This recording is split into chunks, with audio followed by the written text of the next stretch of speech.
engineering. He went on to do his PhD in communication and network engineering from University Putra, Malaysia, government university. His engineering, along with his engineering credentials, he also holds a master's degree in theology due to his interest. And he's a chartered engineer in Engineering Council of UK with comprehensive 20 years of experience in teaching and research. He's a recognized professional technologist from Malaysian Board of Technologists. He has diverse academic and administrative positions in different universities in India as well as abroad.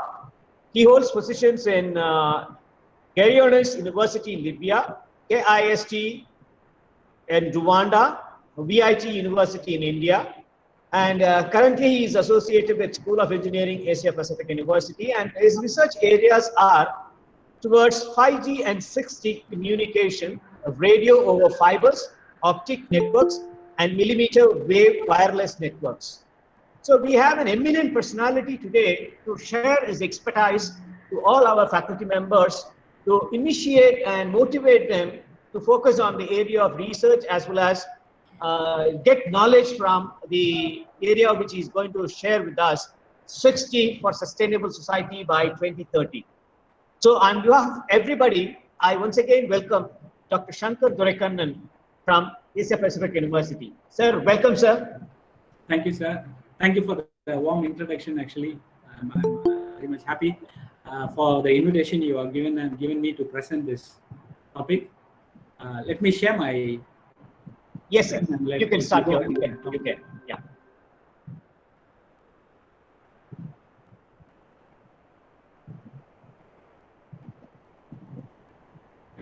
Hope you can see my screen. Yes, sir. We can. Yeah. Okay. Yes, sir. Welcome, everyone. Thank you once again for the opportunities. And in the next 1 hour, 1.5 hours, we are going to talk about 6G for a sustainable society 2030. We are taken by shock. We had the whole world as a vision 2020, and the vision of 2020 by nature was entirely different. And we believe that we have a setback, but I know we all will prevail, and the setback is always for good. That will bring a tremendous change in the way we lead our life. Okay, unless and until our comfort is disturbed, the growth is not promised. So 2020 has disturbed our comfort, but still we prevail and we grow further. Okay, I'm going to talk about 2030, which is basically about a vision of 2030 again, not by myself. It's about a global vision of United Nations. I'm not going to talk about it. I'm not basically a person who will be very technical in my presentations. I always keep my presentation very simple because it should be approachable to a very wide range of audience, but still it is going to be informative. Okay, so in the next few moments, this is what I will be talking about: data hunt, the global hunger of data, and the sustainable twins of 2030. Or I can also talk about what this data hunt is all about, and what is going to be the returns of the data hunt in 2030, approximately or probably. The transformers that of 2030, the era 2030. I'm not talking about the transformer. It's the promising transformer of 2030. And basically, this transformer of 2030 has a big tail, basically, which started in 1947, actually. So I just wanted to talk about that so that we understand how we have grown all the way from 1947. Okay, I'm not going to talk about India and Indian independence and all the 70 years of Indian politics or anything. This is a very technical tale of 1947, basically. And finally, we'll be talking about the roadmap of 6G, and we'll be talking about what is happening in 6G. The industry, telecommunication industry, I will not no more call it as a telecommunication industry, basically it is going to be a unified industry of all the three economic sectors: primary, secondary, and tertiary sectors. Okay. So we expect a very huge or big industrial revolution, and this industrial revolution will bring together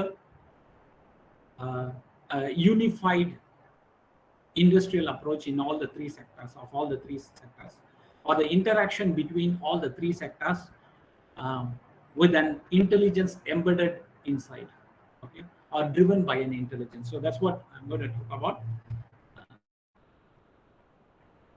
Right. Okay. Every time I hold an apple in my hand, what I'm talking about Apple is basically an iPhone, like an Apple phone or any mobile phone in the hand. Okay. There is an data-hungry service providers, application providers, who is more keenly interested in the data about me, right? Okay. We know that in the past few weeks we are threatened by the data theft, somebody spying on somebody else.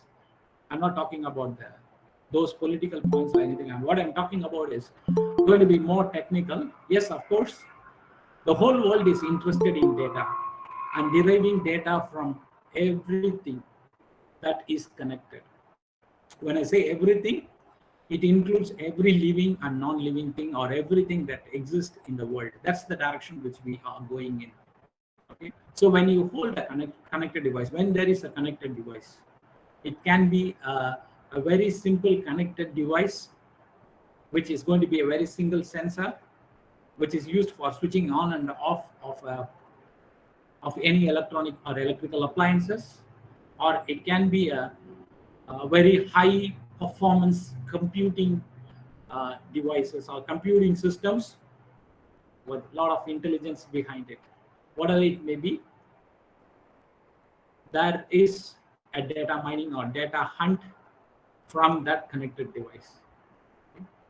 It is, I'm not going to talk about what is the data, how it is going to be ethically handled, who is going to hold the data, what is going to happen.